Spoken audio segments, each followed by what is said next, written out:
Bismillahirrahmanirrahim. Assalamu alaikum viewers. Welcome to our YouTube channel Desert Rose Psyches. Myself Fatia Ayub, and today we are going to discussing our second lecture of chapter 5th, that is about childhood.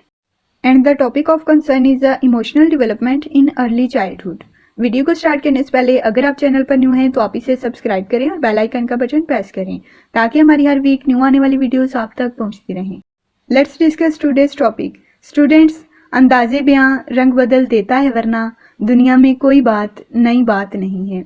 आज के topic में हम इब्तदाई 2 से 5 सालों में होने वाली बच्चों की जज्बाती नशोनुमा को डिस्कस करेंगे.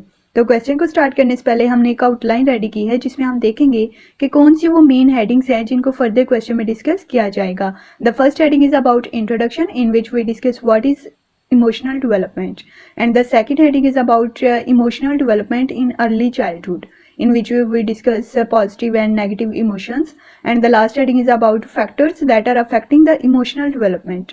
Let's discuss all these headings one by one. Emotional development के अगर इंट्रोडक्शन की बात की जाए तो सबसे पहले हम इसका मीनिंग डिस्कस करेंगे. ये 1579 में इंट्रोड्यूस करवाया गया था वर्ड इमोशन. ये फ्रेंच वर्ड इमोवर्स से बना है जिसका मायना स्टायर अप है, और स्टायर अप का मीनिंग अगर उर्दू में देखा जाए तो इसका मतलब होता है हलचल मचलना. तो अगर इंग्लिश में इसको देखा जाए तो इसका मायना होता है टू मूव, यानी हरकत करना. आपने देखा होगा कि जज्बात जो है हमेशा बदलते रहते हैं. हर टाइम हर बंदा जो है वो सैड नहीं रहता और हर टाइम हर बंदा जो है वो खुश नहीं रहता. ये वक्त के साथ साथ यहाँ पे चीज़ें जितनी इंसान को मुतासर करती हैं उतना ही वो शदीद उसका रद्द अमल देता है. तो ये इमोशंस हमारे टाइम के साथ साथ बदलते रहते हैं. अगर बच्चों में इमोशंस की बात की जाए तो बाय बर्थ कोई बच्चा भी इमोशंस को डेवलप करके नहीं आता, बल्कि with the passage of time after birth ये इनको लर्न करता है इमोशंस को. ये एक फीलिंग होती है, हमारे जज्बात और एहसासात होते हैं जिसको हम इमोशंस कहते हैं. और आज कॉन्शियसली मेंटल रिएक्शंस, यानी कि ये कॉन्शियसली हमारे मेंटल रिएक्शंस होते हैं जिसको हम इमोशंस कहते हैं. हर पर्सन जो है वो खुशी का, गुस्से का, गम का इजहार जो है वो करता रहता है. जितना कोई चीज़ हमें मुतासर करती है उतना ही शदीद हम रद्द अमल ज़ाहिर करते हैं. नेक्स्ट हम इसकी डेफिनेशन को डिस्कस करते हैं. फ्रेडमैन ने 1996 में अपनी डेफिनेशन दी थी. इसने कहा था कि इमोशंस आर द फीलिंग्स, ये हमारे जज्बात होते हैं, that generally have both physiological and cognitive elements, यानी इसमें हमारे जिस्मानी अनासर और अक्ली यानी कि इल्मी अनासर जो हैं वो मिलकर इन्फ्लुएंस करते हैं हमारे बिहेवियर को. यानी कि इमोशंस की अगर बात की जाए तो सिर्फ जिस्मानी रिएक्शन को हम इमोशंस नहीं कह सकते जब तक उसमें माइंड शामिल नहीं होगा. हमारी बॉडी एंड माइंड मिलकर हमारे इमोशंस का इजहार करते हैं. In right hand side we discuss the common features of emotions. They are current states here and now, यानी कि ये हमारी मौजूदा जो सूरत हाल होती है ना, अभी और इस वक्त हम क्या महसूस कर रहे हैं उसमें हम अपने इमोशंस का इजहार करते हैं. जो कुछ भी हम मौजूदा वक्त में महसूस कर रहे हैं, हैप्पी हैं, सैड है, सरप्राइज्ड हैं, एंगर का, फियर का इजहार कर रहे हैं, तो ये इमोशंस होते हैं, ये मौजूदा सूरत हाल को बयान करते हैं. They are different in quality and intensity, इनकी शिद्दत और इनकी खूबी यानी कि अलग अलग होती है. हर इमोशन जो है ना हर पर्सन के लिए सेम एट अ टाइम जो है ना रिएक्शन नहीं देते पर्सन. अगर कोई पर्सन ने किसी गोल को अचीव कर लिया है और अगर किसी पर्सन ने उस गोल को अचीव नहीं किया तो दोनों की जो इंटेंसिटी है ना इमोशंस की या क्वालिटी है ना वो डिफरेंट होगी. अगर जिसने अचीव किया है वो पॉजिटिव इमोशंस का इजहार करेगा, वो हैप्पीनेस का इजहार करेगा, जॉय का इजहार करेगा, और जो इसने नहीं किया, जो नहीं कर सका गोल को अचीव, वो भी नेगेटिव इमोशंस का इजहार करेगा, सैड होगा, फियर का इजहार करेगा, या फिर रोएगा, चीखेगा, चिल्लाएगा. तो ये इस तरह के इमोशंस जो होते हैं ना ये हर पर्सन में एट अ टाइम एक जैसे नहीं होते, बल्कि हर एक को अलग तरीके से मुतासर करते हैं. They are directed toward an object, ये किसी चीज़ के ऊपर इजहार करते हैं, यानी कि कोई चीज़ अगर हमें मुतासर करेगी तो फिर इमोशंस का इजहार किया जाएगा. They have intense feeling that are directed to someone और समथिंग, ये फिर वही बात है कि किसी पर्सन के या फिर किसी चीज़ ने अगर हमें मुतासर किया है, हमारे जज्बात को मुतासर किया है, हमारे एहसासात को, हमारी फीलिंग्स को मुतासर किया है, तो फिर हम अपने इमोशंस का इजहार करते हैं. Now we discuss the second heading of our outline, that is about emotional development in early childhood, यानी कि इब्तदाई जो बचपन है जिसकी उम्र 2 से 5 साल तक होती है, इस उम्र में बच्चे अपने अंदर इमोशनल डेवलपमेंट कैसे करते हैं, जिसको हमने 2 कैटेगरीज में डिवाइड किया है, पॉजिटिव इमोशंस और नेगेटिव इमोशंस। पॉजिटिव इमोशंस में बच्चे हम देखेंगे कि कौन से इमोशंस हैं जिनको डेवलप कर लेते हैं, और नेगेटिव में कौन से इमोशंस हैं जिनको इस उम्र के अंदर डेवलप कर लेते हैं। तो ये इनकी लर्निंग कैसे होती है और इनके असरात उनकी लाइफ पर कैसे और किस तरह के होते हैं, इसको हम डिस्कस करेंगे। The first one is positive emotion. जैसे कि नाम से ही ज़ाहिर है कि इसमें हम उन मस्बत जज्बात एहसासात को डिस्कस करने वाले हैं जो कि अर्ली चाइल्डहुड में बच्चा लर्न करता है। Pleasant emotions which are helpful and essential to the normal development of individual, यानी बच्चे की एक सादा, नॉर्मल और खुशगवार ज़िंदगी गुजारने के लिए इन जो खुशगवार इमोशंस को लर्न करना उसके लिए ज़रूरी हो जाता है। इसको अगर देखा जाए हम कि कौन से वो पॉजिटिव इमोशन हैं जिनको बच्चा लर्न करता है चाइल्डहुड में, तो उसमें आता है अम्यूजमेंट, यानी दिल बहलाना। तो ये इमोशन अगर देखा जाए तो बच्चे जो होते हैं वो चाहते हैं कि हमें कोई ऐसा टॉय दिया जाए जिससे हम खेलते रहें, या फिर कोई ऐसा पर्सन हमारे पास बैठा रहे जो हमसे बातें करता रहे ताकि हमारी अटेंशन उसके साथ डाइवर्ट हो, और कोई ना कोई ऐसी चीज़ वो चाहते हैं, कोई ऐसा ऑब्जेक्ट चाहते हैं जिससे वो अपना दिल बहलाएं। उसके बाद आता है क्यूरियोसिटी, यानी कि तजस्सुस। तो आपने देखा होगा कि बच्चे को अगर पैकिंग में कोई गिफ्ट दिया जाए तो वो उसकी पैकिंग खोलना चाहता है और देखना चाहता है कि इस पैकिंग के अंदर क्या है। अगर उसको बाहर निकाल के दे दिया जाए पैकिंग से कोई टॉय, तो वो फिर उसको तोड़ता है ताकि इसकी तोड़ के इसको अंदर देखा जाए कि कौन सी वो ऐसी चीज़ है जो कि इस टॉय को खूबसूरत बनाती है। तो वो उसको तोड़ कर उसके अंदर से चीज़ें निकाल कर उसको देखना चाहता है। ये क्यूरियोसिटी का इमोशन होता है जो कि 5 साल तक बच्चे लर्न कर जाते हैं। उसके बाद आता है जॉय, जो कि हम देखते हैं कि बच्चे अपने बिलव्ड पर्सन को अगर देख लें तो फिर खुशी का इजहार करते हैं। उसके बाद आता है केयरिंग। बच्चे जो होते हैं वो बहुत केयरिंग होते हैं अपने बिलव्ड पर्सन के लिए या फिर अपने बिलव्ड ऑब्जेक्ट के लिए। उसके बाद लव आता है, बच्चे मोहब्बत का इजहार करते हैं, अगर उन्हें मोहब्बत दी जाए तो वो फिर उसका इजहार भी करते हैं मोहब्बत से।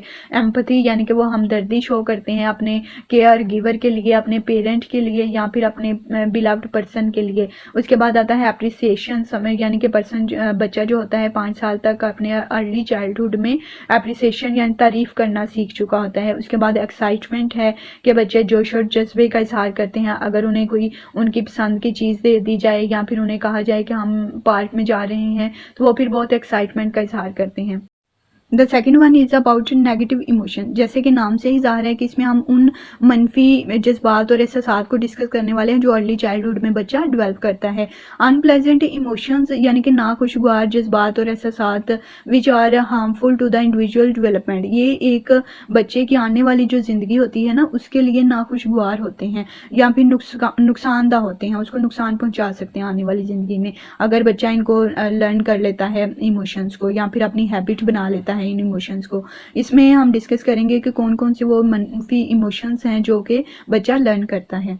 सबसे पहले इसमें आता है एंगर, यानी कि गुस्से का इजहार करना, और ये वो लर्न करता है अपने पेरेंट्स से या फिर केयर गिवर से।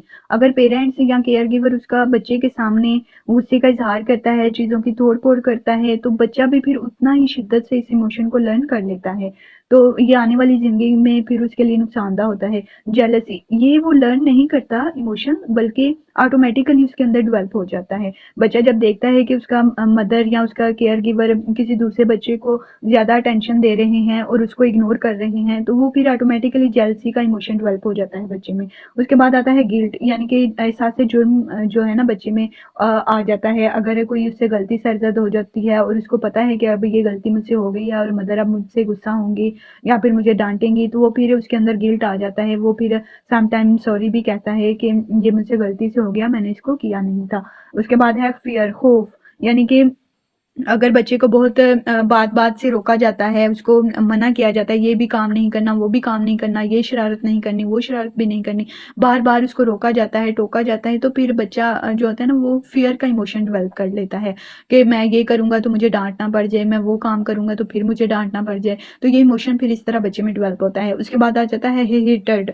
यानी कि नफ़रत। वो नफ़रत जो है ना, ये भी बच्चा दूसरों को देखकर लर्न करता है, अपने पेरेंट्स को या केयर गिवर को देखकर, तो फिर इमोशन ये वाला हेट्रेड का डेवलप होता है उसमें। उसके बाद सैडनेस यानी उदासी आ जाती है, बच्चा हर वक्त तो खुश नहीं रहता, सम टाइम वो उदास भी हो जाता है। अगर उसको उसकी पसंद की कोई चीज़ नहीं मिल रही तो वो फिर सैडनेस का इजहार करता है। उसके बाद बोर्डम यानी कि बोरियत आ जाती है, सम टाइम बच्चा बोर होने लगता है, चीज़ों से फेड अप हो जाता है। तो उसके बाद हम डिस्कस करेंगे कि डिसगस्ट, इसमें भी नफरत का इमोशन जो है ना वो बहुत शिद्दत से बच्चे में डेवलप हो जाता है। अगर उसे किसी चीज़ से, किसी पर्सन से नफ़रत है, वो उसके सामने आता है तो वो फिर उसके सम टाइम ऐसा होता है कि जिस बात के ख़िलाफ़ कोई चीज़ या फिर कोई काम हो जाता है तो वो फिर डिसगस्ट का इमोशन जो है डेवलप कर लेता है और उसका फिर इज़हार भी करता है। It's time to discuss the last heading of our outline, that is about factors that are affecting the emotional development, जिसमें हम देखेंगे कि कौन से वो अनासर हैं जो कि बच्चे की जज्बाती नशोनुमा को मुतासर करते हैं। The first one is computer and television, यानी कि आपको पता है कि सोशल मीडिया का ज़माना है, बच्चों को कार्टून्स बहुत ज़्यादा दिखाए जाते हैं या फिर टेलीविज़न बहुत दिखाया जाता है, जिसमें वो कमर्शियल्स देखते हैं, ड्रामा सीरियल्स देखते हैं और सबसे ज़्यादा तो अर्ली चाइल्डहुड में वो कार्टून्स देखते हैं, जो कि बच्चे के पॉजिटिव और नेगेटिव इमोशंस को डेवलप करने में अहम किरदार अदा करते हैं। बच्चे वहीं से नफ़रत का इजहार करना, मोहब्बत का इजहार करना सीखते हैं। उसके बाद है जी फ़िज़िकल हेल्थ, बच्चे की अगर फ़िज़िकल हेल्थ अच्छी होगी तो वो फिर पॉजिटिव इमोशंस को डेवलप करेगा। अगर इमोशन नेगेटिव डेवलप हो रहे हैं तो उसकी फिजिकल हेल्थ यानी कि अच्छी नहीं है। उसके बाद है जी एक्सपीरियंसेस फिजिकल और सेक्सुअल अब्यूज़, बच्चे को अगर अर्ली चाइल्डहुड में सेक्सुअली अब्यूज़ किया गया है या फिर उसको फिज़िकली बहुत मारपीट की जाती है उसके साथ, तो फिर ऐसे बच्चे जो होते हैं ना वो नेगेटिव इमोशंस को अपने अंदर डेवलप कर लेते हैं। तो अनहेल्दी लाइफ, फिर ऐसे बच्चे जो होते हैं ना आने वाली ज़िंदगी जो होती है वो उनकी अनहेल्दी होती है। उसके बाद है पॉवर्टी और होमलेसनेस, यानी कि बच्चे जो होते हैं बहुत गरीब होते हैं कुछ, और या फिर कुछ बच्चे जो होते हैं वो बेघर होते हैं, उनका घर नहीं होता अपना। तो ये फिर चीज़ें जो होती हैं ना अर्ली चाइल्डहुड के अंदर बच्चे के इमोशंस पर असरअंदाज होती हैं। उसके बाद है पेरेंट्स हु डाइवोर्स्ड और सेपरेट, यानी ऐसे बच्चे जो कि पेरेंट्स को जिनके डिवोर्स हो चुकी है या फिर वो अलहदा हो चुके हैं, तो वो फिर ना नेगेटिव इमोशंस को डेवलप करते हैं। वो बच्चे आने वाली ज़िंदगी में तन्हाई का शिकार हो जाते हैं या फिर उनको और बहुत से मसाइल का सामना करना पड़ता है बड़े होकर। द डेथ या फिर separation of someone close to them, इसके अलावा अगर बच्चे किसी के साथ बचपन में अर्ली चाइल्डहुड में बहुत ज़्यादा अटैच हैं, तो अगर उनकी अलहदगी हो जाती है उस बच्चे से, तो वो फिर इस अलहदगी को बर्दाश्त नहीं कर पाते और फिर वो नेगेटिव इमोशंस को अपने अंदर डेवलप कर लेते हैं। उसके बाद है जी पेरेंट हु हैज़ और हैड मेंटल हेल्थ प्रॉब्लम्स, अगर बच्चे के केयर गिवर को या फिर उसके पेरेंट्स को, मदर को या फिर फादर को किसी मेंटल हेल्थ का प्रॉब्लम का सामना करना पड़ रहा है, वो फिज़िकली फ़िट नहीं है या फिर मेंटली फ़िट नहीं है, वो कोई मेडिसिन ऐसी ले रहे हैं जो कि उसके ब्रेन को अफेक्ट करती हैं, तो ऐसे बच्चे फिर जो होते हैं ना वो अपने पेरेंट्स से बहुत ज़्यादा अटैच नहीं होते, उनको निगलेक्शन का सामना करना पड़ता है। लॉन्ग टर्म फिज़िकल इलनेस, यानी कि अगर कोई पेरेंट या फिर बच्चा उसको फिज़िकल इलनेस का सामना है, कोई ऐसी उसको बीमारी है जो कि वो उसका सामना कर रहा है कुछ सालों से, कुछ महीनों से, या वो फिर अक्सर बीमार रहता है, तो ऐसे बच्चे जो होते हैं ना वो फिर नेगेटिव इमोशंस ज़्यादा डेवलप करते हैं बजाय पॉजिटिव इमोशंस को लर्न करने के। उसके बाद हम देखते हैं कि जेनेटिक इनहेरिटेंस है, बच्चे जीन्स के थ्रू अगर कोई ऐसी चीज़ डेवलप करते हैं या फिर कोई ऐसी चीज़ जीन्स में आ जाती है जो कि उनके इमोशंस को डेवलप करते हैं, क्योंकि आपने देखा होगा कि अगर मदर बहुत एग्रेसिव रहती है ना तो ये एग्रेसिवनेस फिर बच्चे में भी आ जाती है जीन्स के थ्रू, बच्चे भी उनके जो है ना वो एग्रेसिव होंगे बड़े होकर।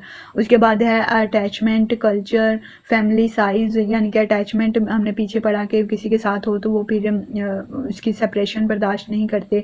कल्चर या फिर फैमिली बहुत ज़्यादा अहम किरदार अदा करती है बच्चे के इमोशंस को डेवलप करने में।